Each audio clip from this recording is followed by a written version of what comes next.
Namaste. Welcome to EPG Pathshala. I am Dr. V. Premlata, working at the Department of Performing Arts, Sri Venkateshwara University, Tirupati. This is a module on the early composers of Indian music for the paper Indian Aesthetics and Fine Arts under the subject Indian Culture. In this module, we are going to learn about some of the composers of Indian music who lived during the period 12th to 17th centuries. These composers had done a great job in promoting music and the art of music streamed with the devotional aspects and the classical aspects. Today, we will have a look at the biographical details of the music composers of South India who lived during the 12th and 17th centuries, and this would also enable us to understand their contribution to the field of music.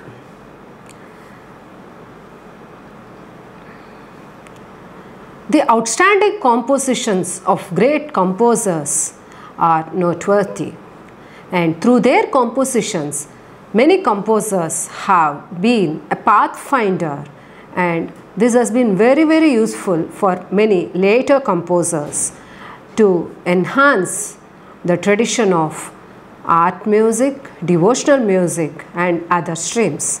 In this module, we will have a look at the contribution and details of some of the early composers like Jayadeva, Annamacharya, Purandaradasa, Narayana Tirtha, Kshetrajna and Bhadrachala Ramadasa. First, let us see about Jayadeva. Jayadeva was a Sanskrit poet of the early 13th century. He was born in a village in Orissa and his parents were Bhojadeva and Ramadevi. Jayadeva is considered as the earliest of the Oriya poets.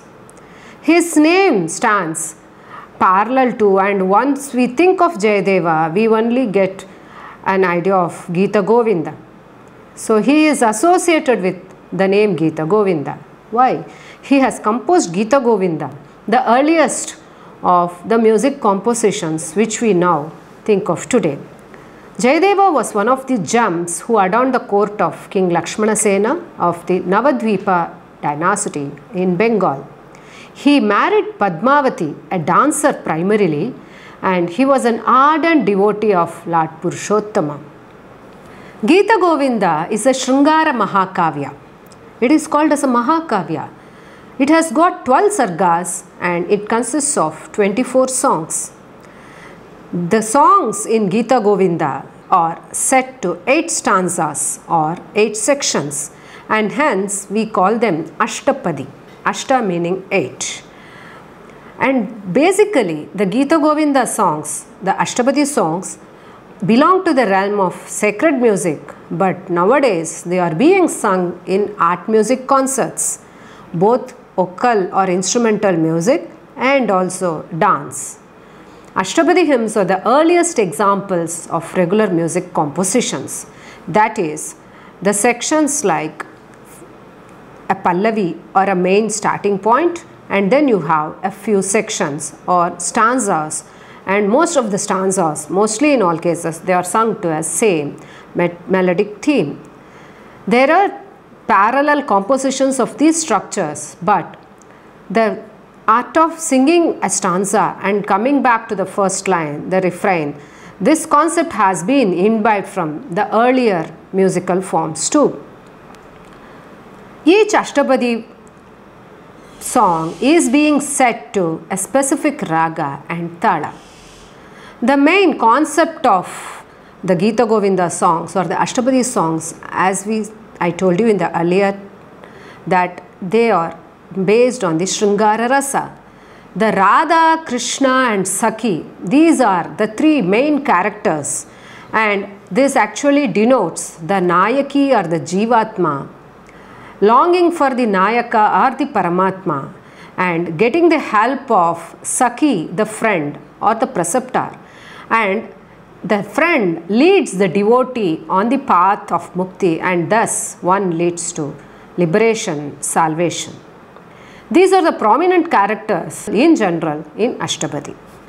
The first Ashtapadi is in praise of Lord Vishnu, describing his 10 avatars or incarnations.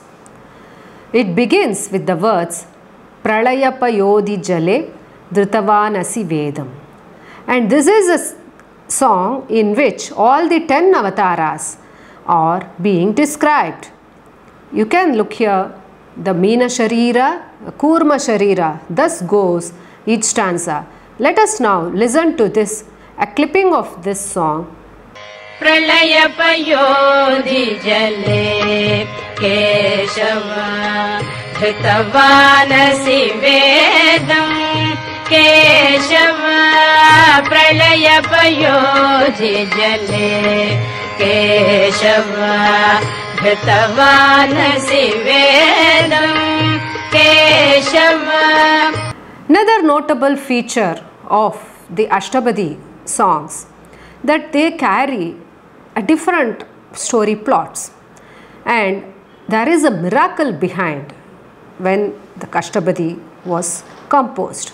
It is said that while Jayadeva was writing the 10th Sarga, he was in the 19th Ashtapadi. He was describing how a Nayaka and a Nayaki depict and how they behave to bring out their emotions.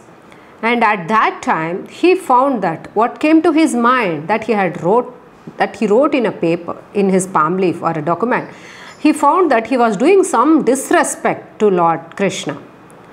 He didn't get the main theme how to proceed, so he scored off those lines and he asked Padmavati, let me take a break, go and have a bath. He went for a bath and he kept all his documents at a place. And after some time, Padmavati saw him coming back again and he asked for the manuscripts. Padmavati gave the manuscripts to Jayadeva.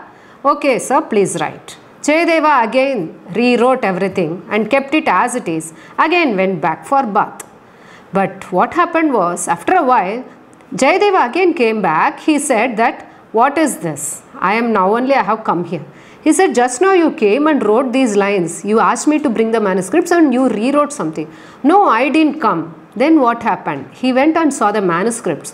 Those lines which he had scored off, that he felt that he is doing some disrespect to Lord, got rewritten. So then only they understood Lord had come in disguise of Jayadeva to come and tell that, please don't score off this line. You are not doing any disrespect. It is useful and it is needed and necessary to that point. So those lines were retained in the Jayadeva hymns.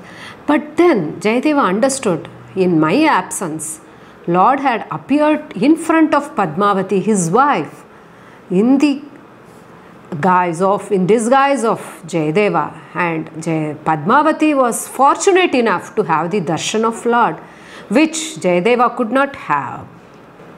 And then he thought that he has to really respect his wife. So he immortalized this event by referring himself as Padmavati Ramana Jayadeva Kavi. And in the last charana of the 19th Ashtapadi, this reference is seen. This Ashtapadi is also called as the Darshana Ashtapadi, because that was the Ashtapadi in which the God gave his darshan, and the Sanjeevani Ashtapadi. Now we will have to, can we listen to a small clipping of this Ashtapadi?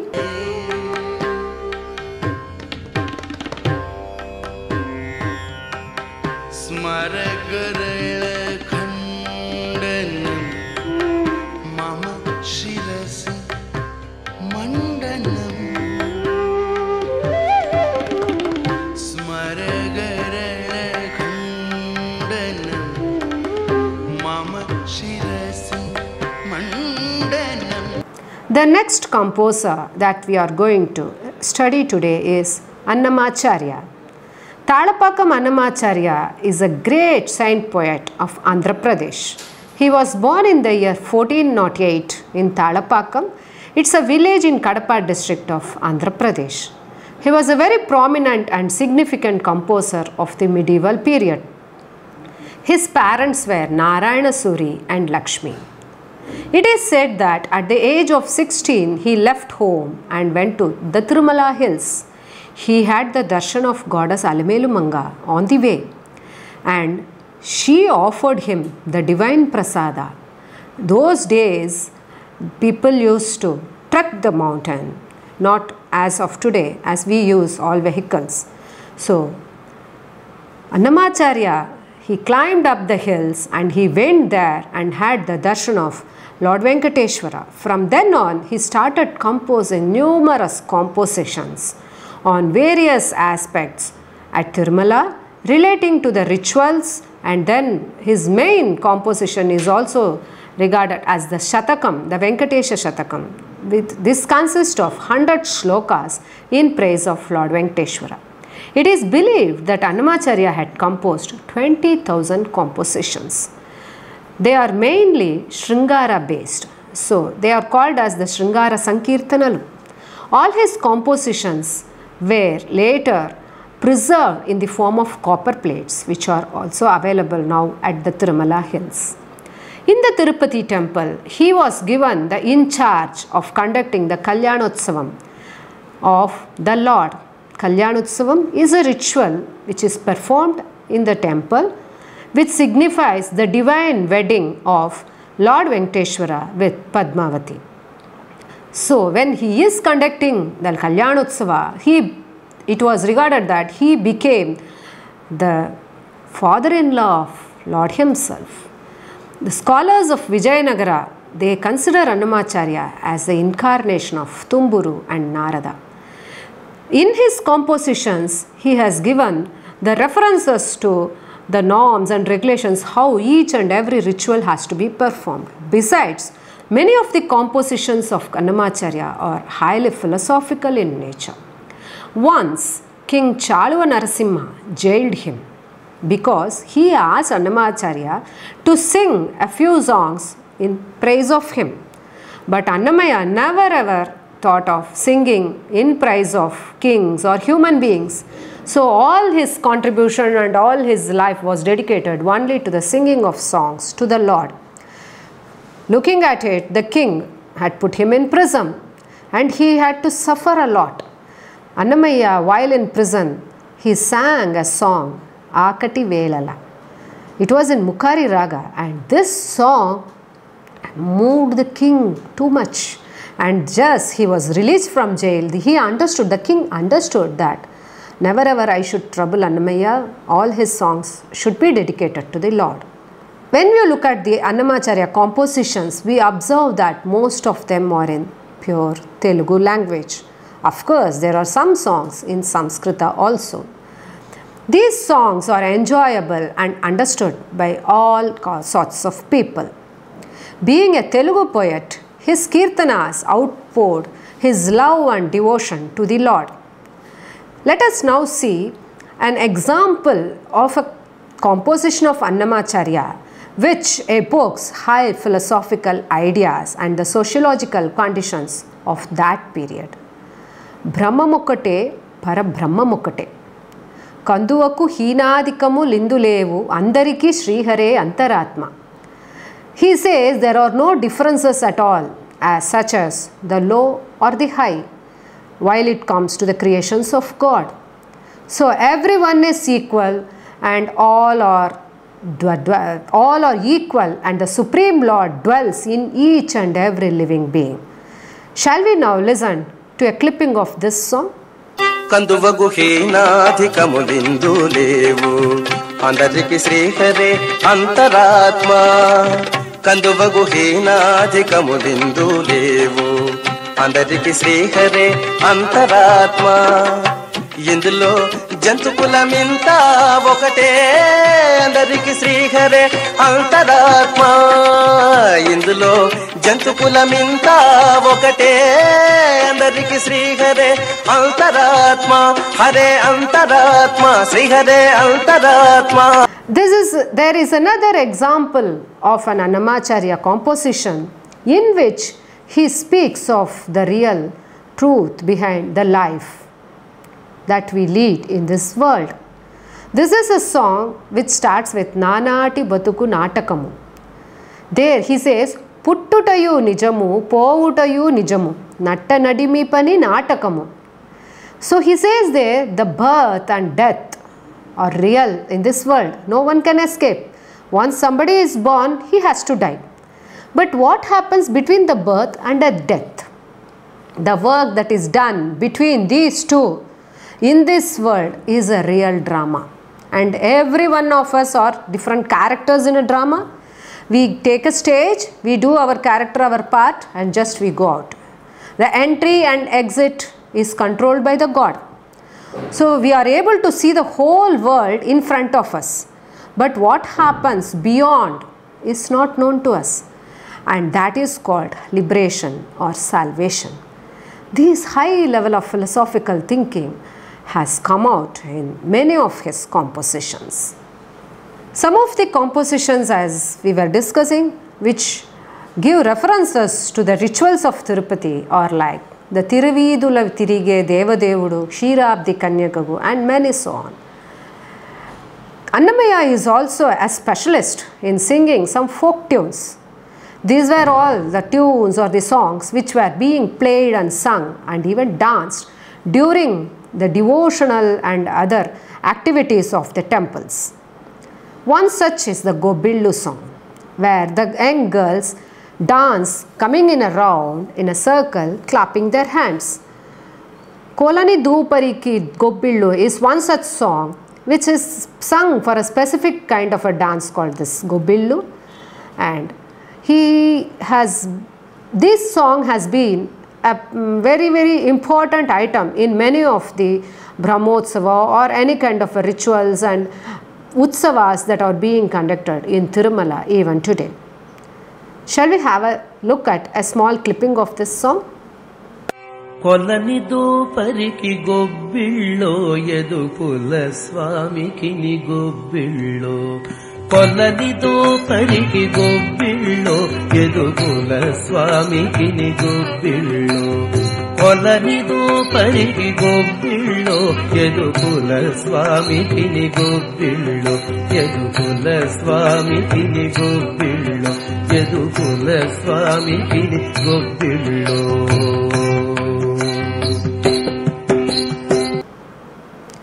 Annamacharya has composed Sringara Manjari and Sankirtana Lakshanamu, and the great contribution of Annamacharya is that he not only composed a variety of compositions but had been a trendsetter for later composers like Purandaradasa and Kshetragya. Of course, Purandaradasa was also said to be a contemporary of Annamacharya. However, we see that there has been an influence and impact on each other.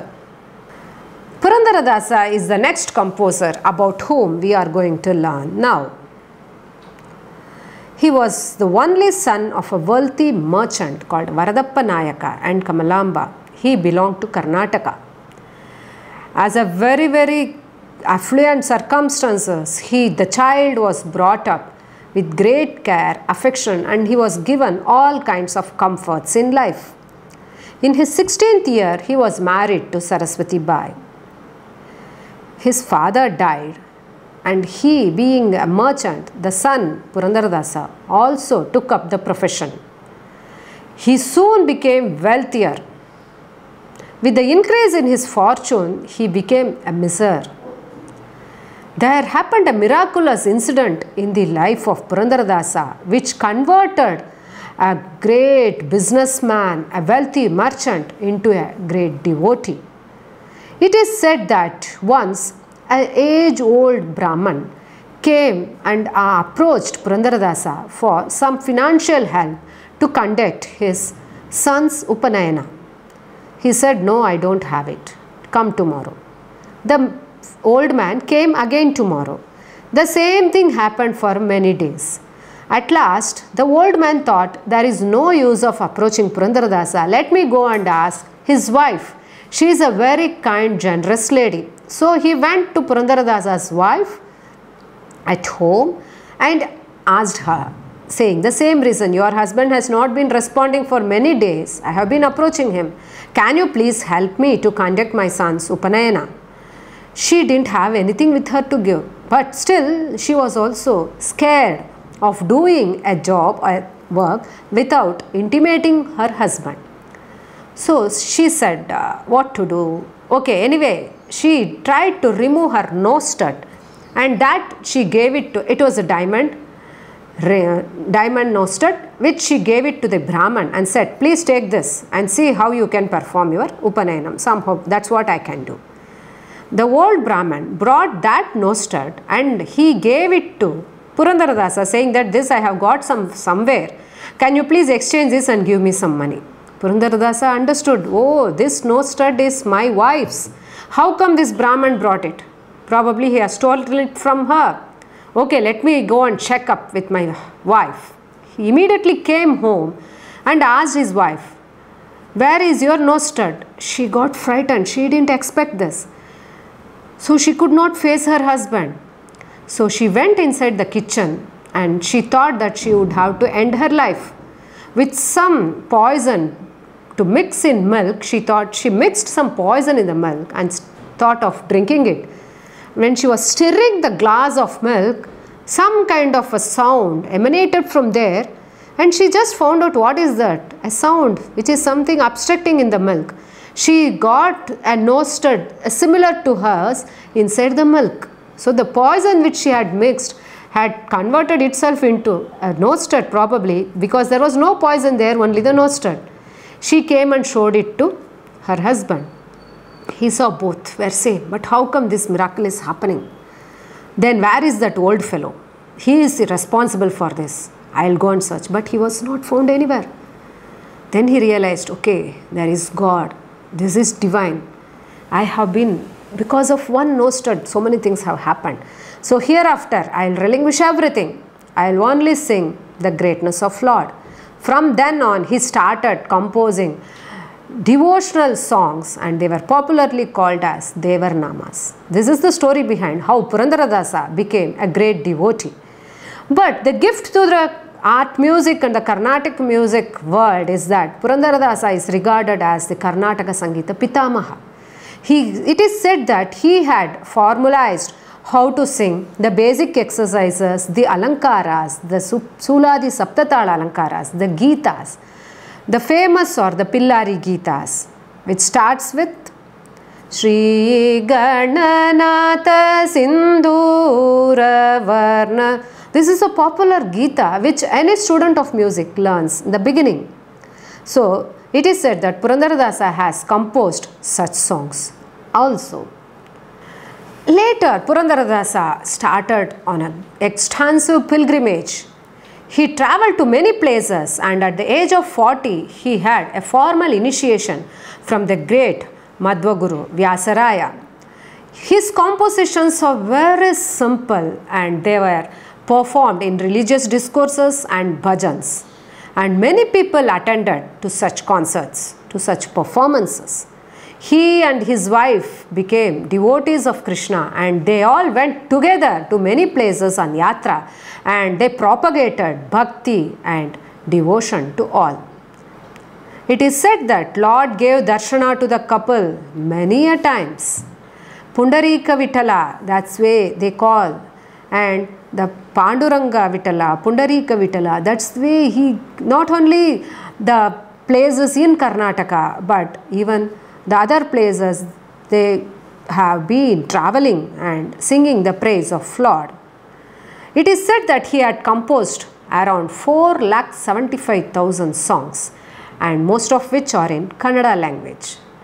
And in his songs, he has given many philosophical ideas. One such is the song Rama Mantrava Japiso, Hey Manuja, oh man, please keep uttering the name Rama, Rama, Rama. That is the only mantra which gives you salvation. Don't get fooled at looking at many other things. They are all utter waste. Just listen to this. This is the way Purandaradasa explains the great philosophy of life. In another song, he also says, Nanu nannadu emba naragadolage biddu. Nanu nannadu emba ನರಗದೊಳಗೆ ಬಿದ್ದು ನೀವೇ ಗತಿಯಂದು ನಂಬಿನ ದಾಸನ ಮೇಲೆ ಇನ್ನು ದಯ ಬಾರದೆ. Mine, it's me, it's mine. These kind of things we have to eliminate. Because if you do like this, you will go and fall in Naraga. Leave out everything. Come clean. Then when we are in that state, God will come. So he is asking God, I have given up all these things. Even at this stage, won't you be kind enough to come and take care of me? So these compositions actually are in the form of conversations between a devotee and the Lord. He died in the year 1564, leaving behind a rich treasure of music compositions. Beyond these things, he has also composed many forms like the Shuladis, Ugabogas and Geetas. We will also now listen to a small clipping of Purandarasa's compositions. ನಿನ್ನುಂಗುಟವು ಬೊಮ್ಮಾಂಡವನೊಡೆಯಿತು, ನಿನ್ನ ನಡೆ ಜಗವ ಈರಡಿ ಮಾಡಿತು, ನಿನ್ನ ಪೊಕ್ಕಳು ಸರಸಿ ಜನಾಭನ ಪಡೆಯಿತು. ಆನೆಯು ಕರೆದರೆ ಆದಿಮೂಲ ಬಂದಂತೆ, ಅಜಾಮಿಳನು ಕರೆದರೆ ನಾರಾಯಣ ಬಂದಂತೆ. The next composer about whom we are going to study today is Narayana Tirtha. Narayana Tirtha was born to Gangadhara and Parvati, and he belongs to mid-17th century. He attained high proficiency in learning in early his life. He studied Bhagavata, and he was also an expert in music and Bharata Shastra. It is said that there has been a miracle behind his life too, and he was initiated into the life of a sannyasa. After becoming a sannyasin, he visited many temples and holy places. Narayana Tirtha has composed the longest dance drama in Sanskrit, which is called as the Krishna Leela Tarangini. This Tarangini is made of 12 tarangas. This is basically the story of Lord Krishna from his birth up to the time of Krishna's marriage with Rukmini. The songs of Krishna Leela Tarangini are in the forms of a kirtana and are filled with music appropriate to the occasion. As we know, Lord Krishna's life from his birth up to Rukmini marriage. So it includes many episodes, and all these are portrayed in these compositions of Krishna Leela Tarangini. And the songs are such that they outpour or bring out the true devotee's devotion to the Supreme Lord, and finally a total surrender at his feet. In the 12th Taranga, it is on the Radha Kalyanam, brings out the thoughts of Upanishads too. One of the Tarangams which are very famous is the Puraya Mama Kamam, which is popularly sung in the Raga Bilahari. This is the prayer of gopis who wanted to perform the Rasa Krida, the Rasa dance, along with Lord Krishna. Shall we listen to a small clipping of this song now?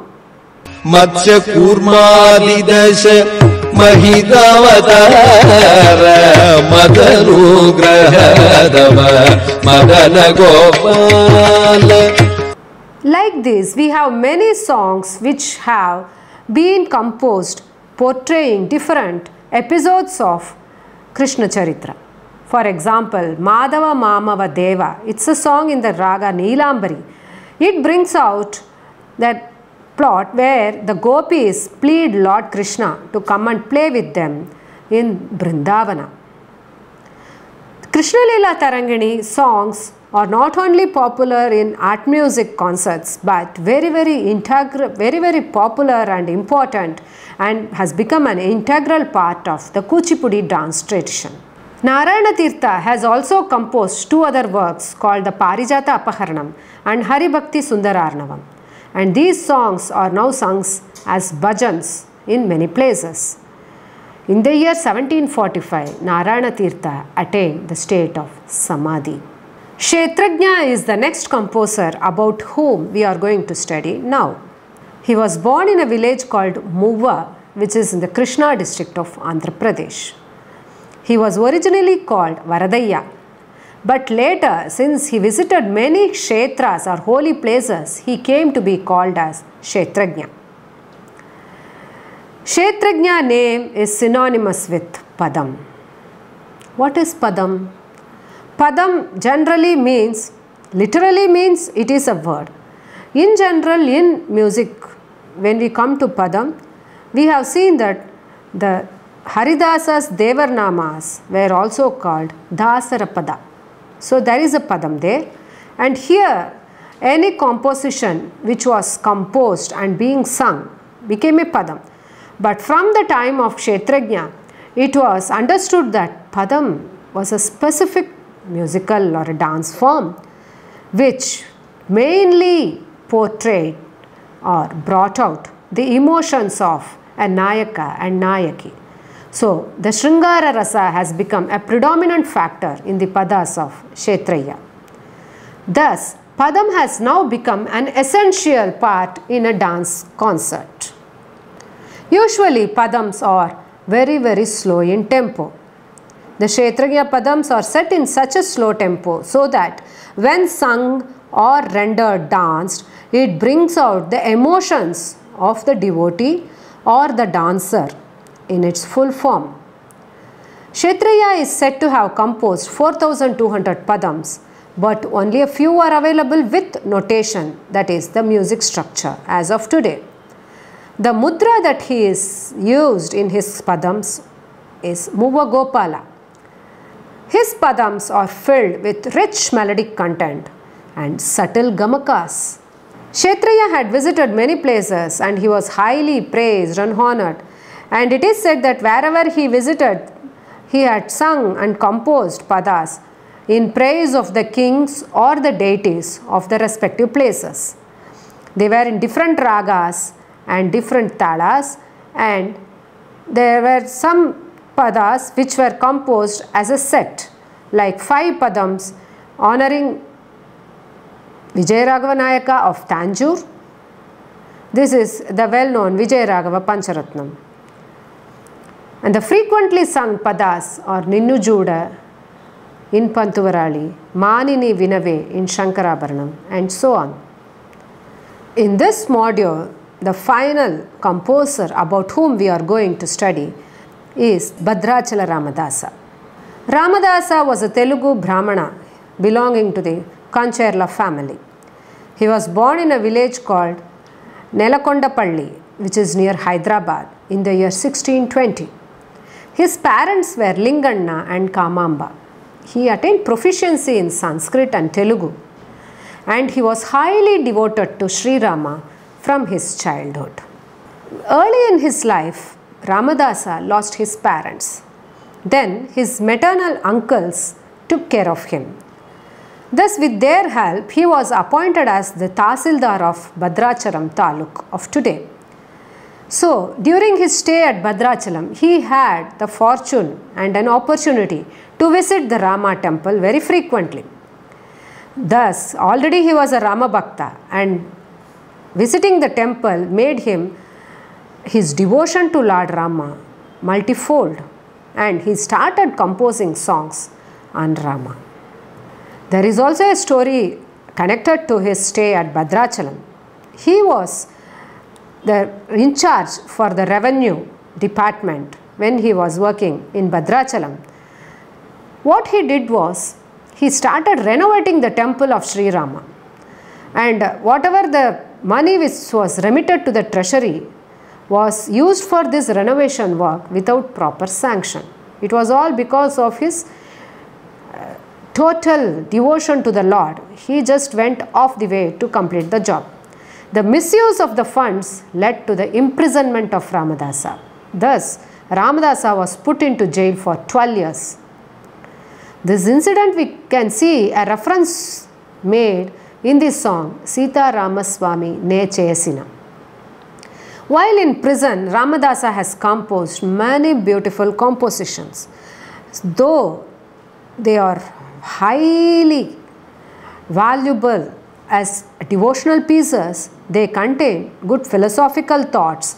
And so only when we listen to any Bhadrachala Ramadasa Kirtana, we feel the ultimate sense of devotion being poured out. Shall we now listen to a small piece of Bhadrachala Ramadasa composition? Ikshvaku కుల తిలక ఇకనైనా పలుకవే Ramachandra. Later, Rama and Lakshmana, disguised as the employees of Ramadasa, they approached Nawab and they paid all the dues. And they asked for the release of Ramadasa. The king was stunned. He identified that these boys are not mere two boys, but they are Rama and Lakshmana. So then they understood the greatness of Ramadasa, and the king released him and begged for his forgiveness.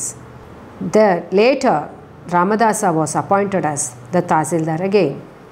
The compositions of Bhadrachala Ramadasa are enriched with the aspects of Karnataka music, and more than 100 are very, very famous. Most of them have the sections Pallavi, Anupallavi and many charanas. Some of them are in the form of Divya-namavalis, and they have a Pallavi and many charanas. The compositions are basically in Telugu and a few in Sanskrit. Let's now listen to a recording of a famous composition of Ramadasa, Paluke Bangaramayana. Paluke Bangaramayana Kodandapani Paluke Bangaramayana. See, these songs now makes us to understand that they are very simple but have become popular. Some of the songs that he had composed while he was in jail were bringing out his sufferings, and they are sometimes didactic in nature. For example, Ramajogi Mandu Konave. There is this song, the meaning goes like this: the Ramajogi medicine eradicates lust and anger. And the song Ikshvaku Kulatilaka, this is in the Raga Yadukula Kamboji. It expresses his pain while he was beaten up. So all his sufferings and the philosophical ideas have come out through his compositions. Fine. In this module, now we have learnt about the greatness of 6 composers who belonged to the 12th to 17th centuries. We also understood that these composers had a strong backup of devotion towards Lord, and they were all great scholars too. Their compositions have been the trendsetters, and we have to learn a lot from their compositions, not only in terms of the musical aspects but also the lyrical content and the form of the structures. Hope this module was helpful to you in understanding the contribution of the great early composers of Indian music. Thank you.